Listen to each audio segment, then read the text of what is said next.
Hello, everybody. Happy Thursday, and welcome to another edition of the Warmies, coming to you live from the Sports Interaction Studio. Mike Gould here along with you as the Calgary Flames getting set to play Game 5 of their 6-game road swing. And for the second time, they are getting set to play in Denver, Colorado against the Avalanche, who, if you'll recall, kind of put a beating to them to kick off this road trip barely even a week ago. This should be a lot of fun tonight. It is going to be an interesting game. You might be watching this at about 6:30 p.m. in Calgary. However, due to the hecticness of this Thursday in not just hockey, but the entire world, we're actually pre-recording this well ahead of time at about 4 o'clock here on this Thursday, just to get ahead of some things. But this is going to function a lot like a regular Warmy show. We're going to take you through basically everything happening in and around the hockey world. And there might not be as much audience participation, but you know what? We'll make up for it on the next show. We'll try to maybe get to some extra stuff, some extra chats, some extra questions, whatever you have in mind, and we will get to it. It is Flames against Colorado, and we will kick things off by having a look at the betting lines, courtesy of Sports Interaction. Every game is your game about Sports Interaction, from puck drop to overtime. Bet with Canada's homegrown sportsbook, 18 plus. Please play responsibly. And if you look at this on today's game, as you might expect, the betting line's a little bit lopsided. The Flames at plus 280, the Avalanche at minus 350. The over-under a little bit higher, set at 6.5. Although I think they're maybe taking into account how many goals the Avalanche scored the last time these two teams played against each other. The spread at plus or minus 1.5. This is only meeting number 2 of 3 between these two teams this year. They have only met the one time, and it was only on March the 30th. This is game number 2 in this 3-game season series. And then wrapping it up on April 14th, these two teams will play at the Scotiabank Saddledome in one of the final games of the regular season for both teams. In the Flames case, it'll be one of the final games of their season. They have officially been mathematically eliminated from playoff contention. The Avalanche, well, they're number 1 in the Western Conference. They, in all likelihood, will play the number 2 wildcard team to kick off their run in the 2026 Stanley Cup playoffs. As we mentioned, the Avs and the Flames met up on March the 30th. That game ended by a 9-2 final score. Nazem Kadri put up a few goals in that game, a few points. The Flames got their goals from Brennan Othman and Ryan Strome in that particular game. They used both of their goaltenders. Both Devin Cooley and Dustin Wolf got a little bit of a taste of the action in that particular game. And we'll see exactly how they fare today as they go for revenge against the Colorado Avalanche. On this road trip, the Flames have played 4 games already, the most recent in Dallas against the Stars, where it kind of looked like they were going to pick up another win for some time in that game. They were up 3-1. They ended up losing it in overtime by a 4-3 final score. The goals in that game scored by Justin Ritzkowian, Wyatt Johnston, Jason Robertson, and then Wyatt Johnston again for the Stars. For the Flames, it was Joel Farabee, Igor Sharangovich, and Zane Parekh getting the goals for them. And so what we've seen now on this road swing, the Flames, I mean, it came as advertised as one of the most difficult stretches of the year for them. And to a certain degree, it has been. Obviously, they beat the Anaheim Ducks in game 3 of the road trip, which kind of caused people to sort of sit and think, what's happening here? But they did lose to Colorado. They did lose to Vegas. And now they've lost to Dallas, and they'll be back in Colorado again tonight to take on an Avalanche team that, again, just puts them to shame when you look at the pure roster talent on display for that Avs team. Let's have a look at the Flames projected forward lineups, courtesy of Daily Faceoff. And one thing that we notice right away for today's game is that there's no Blake Coleman. Coleman has returned home, and we'll get into this a little bit more in a second here. Coleman's returned home for the birth of his son in Texas. So, in his place on the line with Michael Backlund and Matt Coronato is Yegor Sharangovich, who is coming off of his 15th goal of the season in Dallas the other night. Joel Farabee with Morgan Frost and Matvei Gridin on line number 2. Coleman's absence means that Idar Suniev stays in the lineup for the Calgary Flames, and Connor Zary is elevated to line number 3 along with Ryan Strome. And then on line number 4, Johnny Beecher comes back in. Marty Pospisil is out. Victor Olofsson also comes back in after sitting out the last game in Dallas. And Adam Klapka, who had a really good game against the Stars, picked up a couple of assists, slots in on the right side of line number 4. On the defensive side of things for the Calgary Flames, well, obviously one of the biggest stories here is Zane Parekh, who remains in, is paired back with Braden Bahal, and we'll get to why in a moment. But Zane coming off of his third goal of the season in that game in Dallas a couple of nights ago. It was an absolute beauty, a three-way play involving him, Matt Coronato, and Matvei Gridin, and Parekh sniped it home. He is one of two young defensemen on the right side for the Flames in this game, the other being Hunter Brzustevich, who is paired with Olli Mata. Bit of a change on the top pair, as we have become accustomed to seeing Kevin Ball with Zach Whitecloud for much of this season. Instead, it's Yan Kuznetsov up there because Kevin Ball is injured. He left that game in Dallas just 2 shifts in and did not return. He has now returned home to Calgary for further assessments. So Braden Bahal draws in on the left side. The Flames look like they're going to conclude this road trip with just 6 defensemen for the next couple of games here. So an opportunity for Bahal, a deserved opportunity. He's a guy who's been sitting on the sidelines for a lot of this season. And now the Flames, now without Ball, or also without Joel Hanley. And if they do sustain another injury, they'll be able to actually delve into the AHL for an emergency recall. They're down to 1 regular recall. And everybody seems to expect that they will use that on Rory Cairns at some point here in the next little while, maybe when they get back home. 5 games left for the Calgary Flames, including tonight's game in Dallas, or pardon me, in Colorado. We are pre-recording, but we're not editing any of that out. I don't believe in that cheap stuff. Let's have a look at something that's going on right now and that will be dated by the time that this show airs, but we do want to talk about it. The Frozen Four going on right now. And as we mentioned, with the Flames defense being a little bit not quite decimated, but damaged to a certain degree, well, one of their prospects on the left side on defense could be playing in his final NCAA game right now as I speak. It is Abram Wiebe and the North Dakota Fighting Hawks who are taking on the Wisconsin Badgers. Now, North Dakota was definitely the favorites going into this game, and right now, and this game will have gone final by the time this is going live, but right now, it is Wisconsin, the Badgers, up 2-0 on Nodak in period number 2 of the semifinals in the Frozen Four. Of course, the Flames have 3 prospects on North Dakota: Cole Reshny, Abram Wiebe, and Cade Littler. Wiebe, we all expect to sign pretty much as soon as North Dakota is finished. This is going to be his final year in college. He's been on an accelerated schedule, and he will be done after this year. The expectation is that once he's done, once Nodak is done, Abram Wiebe's going to sign. And whether that ends up being in time for the end of the road trip or in time for the final 3 home games of the year, we'll just have to wait and see. But my guess is that we will see Abram Wiebe play for the Flames between now and the end of the season. Something worth noting is that Abram Wiebe, a lot of folks considered him to be an afterthought in that Rasmus Anderson trade with the Vegas Golden Knights. Well, he's very much included in the top 10 of Scott Wheeler's recently released prospect list for the Calgary Flames. Already one of the highest rated defensemen in the Calgary Flames system, and an older prospect as well. So you have every reason to believe that he should be able to step in right away. And then, probably we'll see Rory Cairns at some point down the stretch. For now, it's Idar Suniev's turn. We saw Suniev play in his first game of the season, his second overall with the Flames in Dallas on Tuesday. Didn't get any points. I didn't play a whole lot either. We'll probably see him get a little bit more ice time here today. I'm excited to see what Idar can do as we continue here. I still think that trade with the New Jersey Devils, who just fired the GM that has made both of the deals with Craig Conroy and the Calgary Flames, Tom Fitzgerald, a lot of people are, excited about how the Flames did in the Jacob Markstrom trade for Kevin Ball and the Cole Reshny pick. I still think that the Flames did quite well in the move they made with Tyler Toffoli and the New Jersey Devils back in the 2023 off season, where you have Tyler Toffoli, a veteran winger, 1 year left on his deal.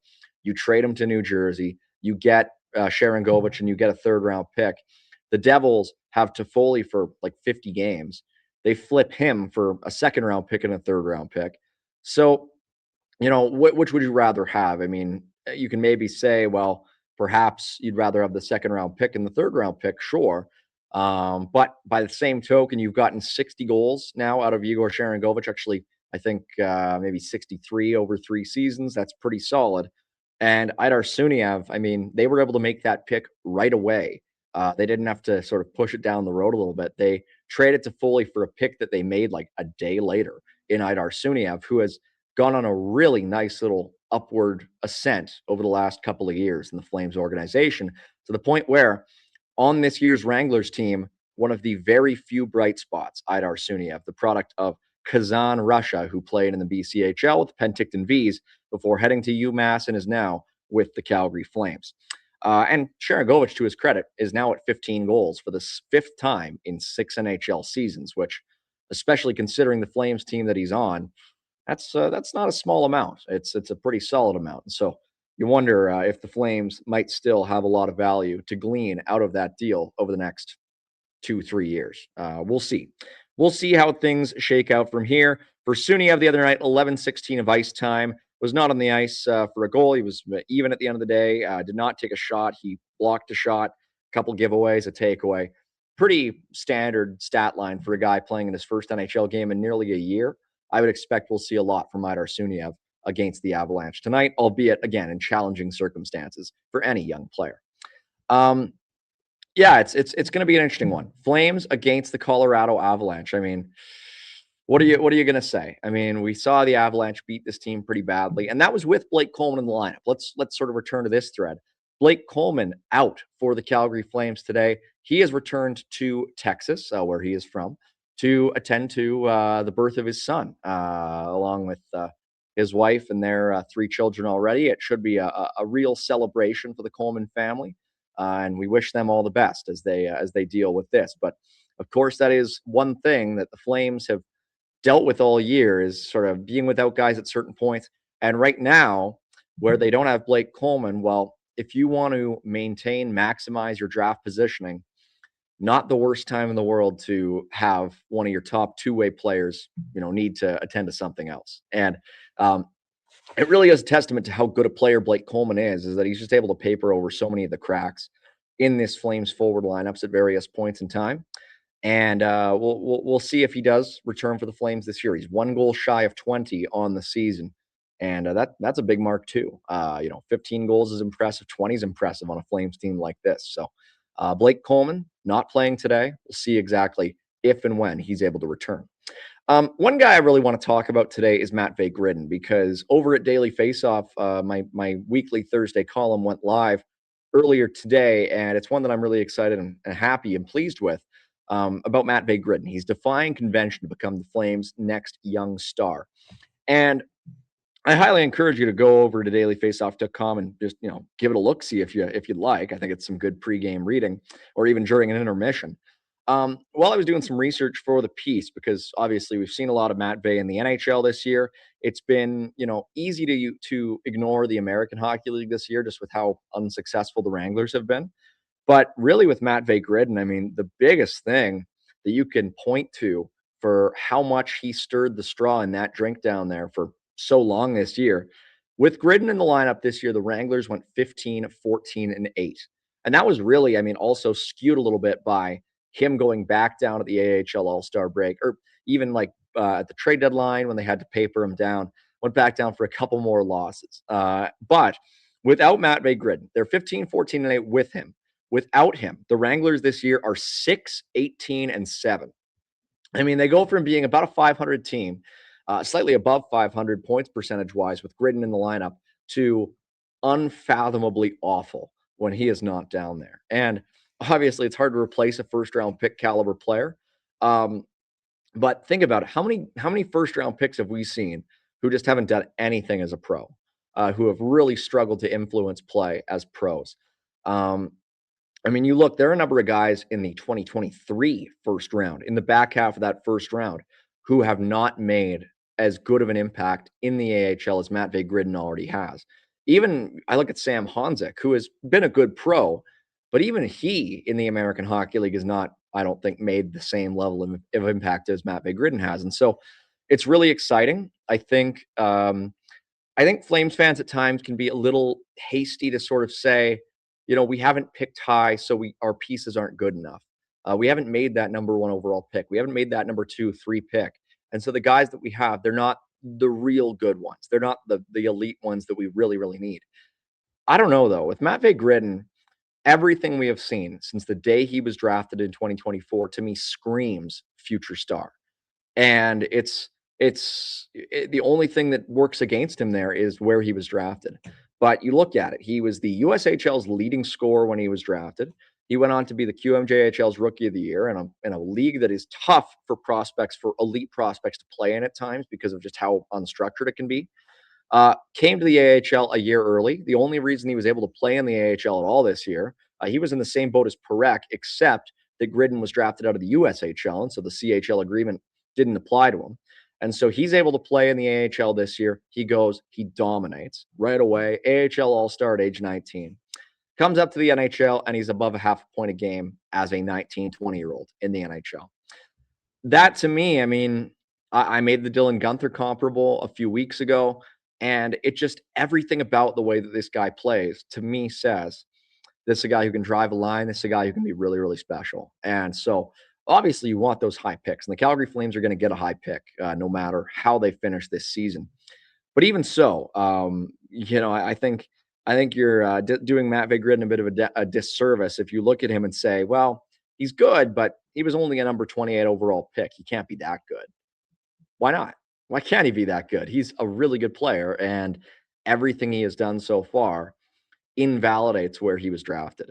Everything he's done so far says this guy shouldn't have picked should not have been picked number 28. He should have been picked way higher. And that's actually one of the things that I touched upon in the start of that piece is that when the Flames drafted Matvei Gridin, a lot of folks thought that he should have gone lower. If you go back and watch the clip on Canadian national TV when he's drafted, the analysts say that the Flames reached. They say that they took a guy who wasn't on their lists at that point. And now they're right. They did take a guy who shouldn't have been on their list at that point. He should have been higher on their list, and that's how it's looking for the Calgary Flames with Matvei Gridin as we speak here. It's really one of the most encouraging parts of this stretch drive is Gridin, Brzustevich, Coronado, Parekh. Those four guys are carrying a lot of the mail for this Calgary Flames team. I mean, Parekh and Brzustevich, each on separate pairings, doing pretty good work. Coronado is playing some of his best hockey all year. He is playing with much more engagement, much more speed, and just relentless energy, I would say. Really taking a lot of shots, getting a lot of good looks, showing chemistry with his line mates, a lot of great stuff. I think Gridin just, to me, looks like a star. And so it's super exciting. It is, obviously, it's the stretch drive. It's sort of a dead time of year for the Flames. They're dead in the water, so they're just playing for pride at this point.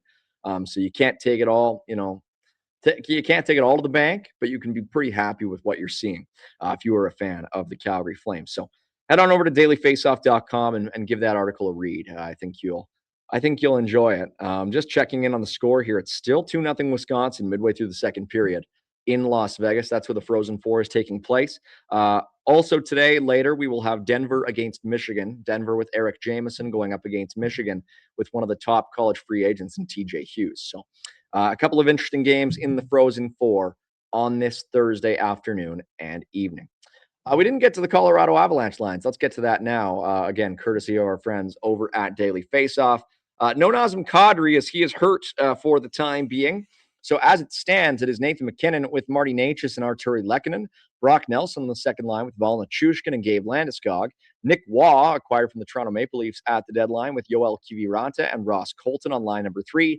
And then Jack Drury with Parker Kelly and Logan O'Connor on line number 4. A couple of Calgary boys on that line. Let's take a look at the defensive pairings for the Colorado Avalanche. It is Devon Toews with Sam Malinsky on pairing number 1. Again, no Cale Makar for the Avalanche either. He is expected to be back likely before the playoffs. Brett Kulak with Josh Manson, and then Nick Blankenberg, a former Okotoks Oilers standout, there with Brent Burns on pairing number 3 for the Avalanche. Those forward lines and defense pairings brought to you by your Prairie Toyota dealers. If you're looking to dominate off the ice as much as your team does on it, check out the Toyota Tacoma. Its standard I-Force engine boasts an impressive towing capacity of up to 6,400 pounds. In fact, it is the most powerful Tacoma ever. So whether you're hauling gear to the rink or heading to an away game, you can tackle it with ease. Visit shoptoyota.ca or your local Prairie Toyota dealer during Red Tag days from March through to May. Let's have a look at the goaltending matchup for this game. It looks like it'll be Dustin Wolf against Mackenzie Blackwood, a couple of young goaltenders. I guess Mackenzie Blackwood's not that young anymore. It is an American goalie for a Canadian team and a Canadian goalie for an American team. Blackwood this year, he is 29 years of age. The Thunder Bay product has appeared in 36 games with the Avalanche, going 21, 10, and 1 with an .899 save percentage. I mean, the Avs have two pretty good goaltenders. They have Mackenzie Blackwood and Scott Wedgwood. I'm really curious to see who ends up starting game 1 of their first round playoff series. It reminds me a little bit of the Carolina Hurricanes when they used to run with Freddie Anderson and Curtis McElhinney back in the day. And McElhinney ended up playing a little bit for them in the playoffs. And to me, Scott Wedgwood feels a little bit McElhinney-ish. And I think he's got a bit of legit untapped upside to him as a playoff goalie. And so maybe it's just because he's a former Yote, and I do love my hashtag Yotes abroad, but we'll see how it all unfolds. I'd love to see Scott Wedgwood getting some playoff games. Dustin Wolf for the Flames this year is 22, 27, and 3 with an .895 save percentage through 54 games in Calgary. He is 24 years of age and is from Gilroy, California. So there's a look at the tail of the tape, the forward lines, the defense pairings, and the goaltending battle for these two teams. Let's have a look at a couple of same game parlays from the good folks over at Sports Interaction. We got a Flames parlay and we got an Avalanche parlay. That's crazy. They're actually giving us some good stuff here. Not that they haven't been before, but this is really good stuff. Multiple parlays for one game, already pre-built. Top one, the Flames win the game if the Flames score over 2.5 goals in the game, and if Matt Coronado scores any time in the game. That one will pay out at 750, plus 750, but only if all three conditions hit. Also at plus 750, if the over hits at 6.5 goals, if Nate McKinnon scores, and if Matt Coronado scores, that one also pays out at plus 750. Couple of really good options there. Folks, every game is your game when you bet with Sports Interaction. Get on the action with parlay boosts, live betting, and easy deposits and payouts. Bet now at sportsinteraction.com/FlamesNation. 19 plus. Please play responsibly.